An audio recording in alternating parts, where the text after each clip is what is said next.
ओम नमो भगवते वासुदेवाय नमः। स्वागत है आप सभी का मेरे HS भारद्वाज यूट्यूब चैनल पर। आज मैं आपको पुत्र धन प्राप्ति व सभी पापों का नाश करने वाली वैशाख शुक्ल पक्ष की मोहिनी एकादशी की कथा सुना रहा हूँ। धर्मराज युधिष्ठिर कहने लगे कि हे कृष्ण जी, वैशाख मास के शुक्ल पक्ष की एकादशी का क्या नाम है तथा उसकी क्या विधि है, आप कथा सहित विस्तार पूर्वक मुझे बताइए। श्री कृष्ण भगवान कहने लगे कि हे धर्मनंदन, मैं आपसे एक कथा कहता हूँ जो महर्षि वशिष्ठ ने रामचंद्र जी को सुनाई थी। एक समय श्री रामचंद्र जी बोले कि हे गुरुदेव, कोई ऐसा व्रत बताइए जिससे समस्त पाप और दुखों का नाश हो। सीता जी के वियोग में मैंने अनेकों दुख भोगे हैं, अतएव आप कोई उपाय बताइए। महर्षि वशिष्ठ बोले, हे राम, यद्यपि आपका नाम स्मरण करने से ही मनुष्य पवित्र और शुद्ध हो जाता है, फिर भी लोकहित के लिए आपने बहुत ही सुंदर प्रश्न किया है। वैशाख मास के शुक्ल पक्ष में जो एकादशी आती है उसका नाम मोहिनी है। इस एकादशी का व्रत करने से मनुष्य के पाप तथा दुख दूर होकर मोह जाल से मुक्त हो जाता है। अतएव हम दुखी मनुष्यों को यह व्रत अवश्य करना चाहिए। इस व्रत के करने से पुत्र धन प्राप्ति होती है। जो भी मन में कामना हो, भगवान विष्णु वह हर मनोकामना पूरी करते हैं। इसकी प्राचीन कथा में तुम्हें सुनाता हूँ। सरस्वती नदी के किनारे भद्रावती नगरी में धुतमान नाम का चंद्रवंशी राजा राज्य करता था। इसी नगर में धन्य धान से परिपूर्ण धनपाल नामक एक वैश्य रहता था, जो अत्यंत धर्मात्मा एवं विष्णु भक्त था। उसने नगर में अनेकों भोजनालय, प्याऊ, कुआं, तालाब तथा धर्मशाला आदि बनवाई। सड़कों के किनारे आम, जामुन, नीम आदि के अनेक वृक्ष लगवाए। उस वैश्य के सोमनाथ, सद्बुद्धि, मेधावी, सुकृति और दृष्ट बुद्धि नामक 5 पुत्र थे, जिनमें से 4 पुत्र बड़े धर्मात्मा थे। पिता की आज्ञा का पालन करना तथा भगवान विष्णु और शिव जी की पूजा करना उन 4 पुत्रों का कार्य था। लेकिन उनमें से जो 5वां पुत्र था, दृष्ट बुद्धि, वह महापापी था। वह देवता तथा पितरादि को नहीं मानता था। वह वैश्य और दुराचारी मनुष्यों की संगति में रहकर जुआ खेलता, दूसरों की स्त्रियों के साथ भोग विलास करता तथा मद मांस का सेवन करता था। इस प्रकार अनेक कुकर्मों में फंसकर वह अपने पिता के धन को नष्ट करता था। इन्हीं कारणों से उसके पिता, भाइयों तथा कुटुंबियों ने उसको घर से निकाल दिया और उसकी निंदा करने लगे।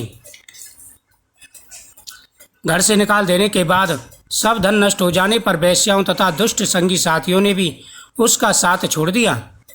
अब वह भूख और प्यास से दुखी रहने लगा, अनेकों प्रकार के दुखों को भोगने लगा। प्यास लगती तड़पता रहता, भूख लगती इधर उधर भटकता रहता।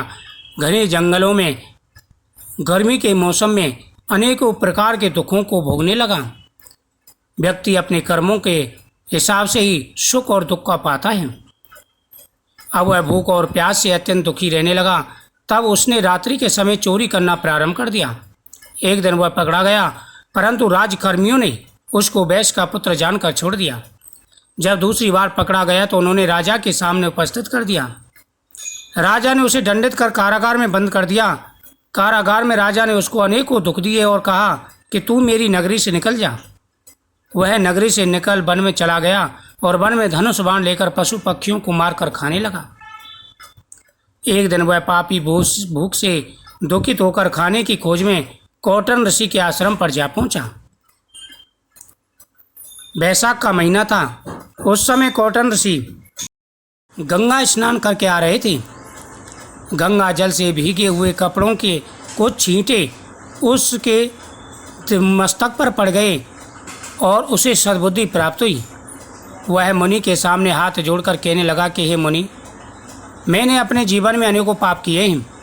आप उनसे छूटने का कोई साधारण और बिना धन का उपाय बताइए।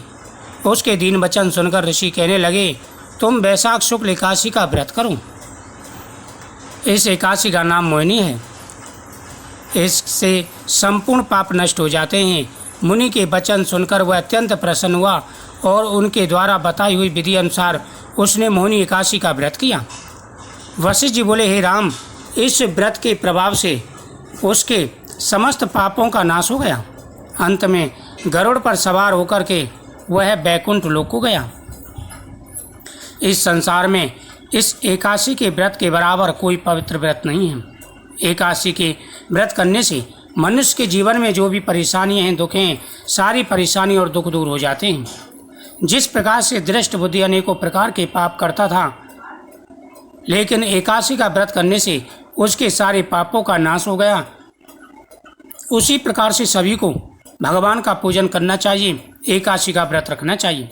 एकादशी के दिन सबसे पहले लड्डू गोपाल जी को स्नान कराएं। स्नान कराने के बाद में भगवान के सामने जल हाथ में लेकर के संकल्प करें कि हे गोविंद, आज मैं व्रत रखूँगा, आप मेरे शरीर की रक्षा करें, मेरे द्वारा किए गई इस पूजा को स्वीकार करें, अगर मुझसे कोई भूल हो जाए तो उसे आप क्षमा करें। ऐसा कहकर के भगवान से प्रार्थना करें। उसके बाद में भगवान को तुलसी पत्र अर्पण करें, भगवान को नैवेद्य अर्पण करें, भगवान के सामने दीपक जलाएं, हाथ जोड़ करके ओम नमो भगवते वासुदेवाय नमः, ओम नमो नारायण नमः आदि मंत्रों का जाप करें। इस दिन पितरों की पूजा भी करें, पितरों के नाम से दान पुण्य करें। एकादशी के व्रत में कुछ बातों का ध्यान रखें। एकादशी के दिन गौ माता का पूजन करें, तुलसी माता के सामने दीपक जलावें, भगवान शिव का अभिषेक भी करें। इस दिन झूठ ना बोलें। एकादशी के दिन झूठ बोलना सबसे बड़ा पाप होता है। जो व्यक्ति एकादशी के दिन झूठ बोलते हैं, दूसरों का धन खाते हैं, घर में तामसिक भोजन बनाते हैं, वह अनंत काल तक नरकों में वास करते हैं। इसलिए एकादशी के दिन पवित्रता पूर्वक पूरे स्वयं के साथ में एकादशी का व्रत रखें तो भगवान प्रसन्न होकर के मन वांछित फल प्रदान करते हैं। व्यक्ति के जीवन में आ रहे सारे कष्ट और परेशानियां दूर हो जाते हैं। जो व्यक्ति इस दिन पूरे नियम के साथ में भगवान का पूजन करते हैं, दान पुण्य करते हैं, उनकी प्रत्येक मनोकामना पूरी हो जाती है। अगर किसी के शरीर में कोई परेशानी है या कोई कार्य आपका पूरा नहीं हो पा रहा है तो इस दिन भगवान के सामने पंचमुखी दीपक जलाएं अपनी इच्छा बोल करके, तो आपकी मनोकामना अवश्य पूरी होगी।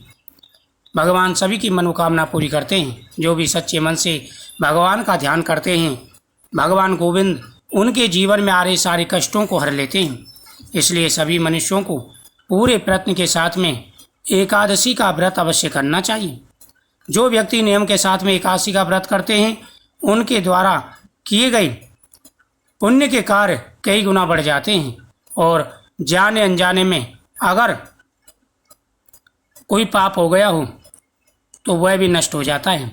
इसलिए सभी को प्रयत्न पूर्वक एकादशी का व्रत अवश्य करना चाहिए।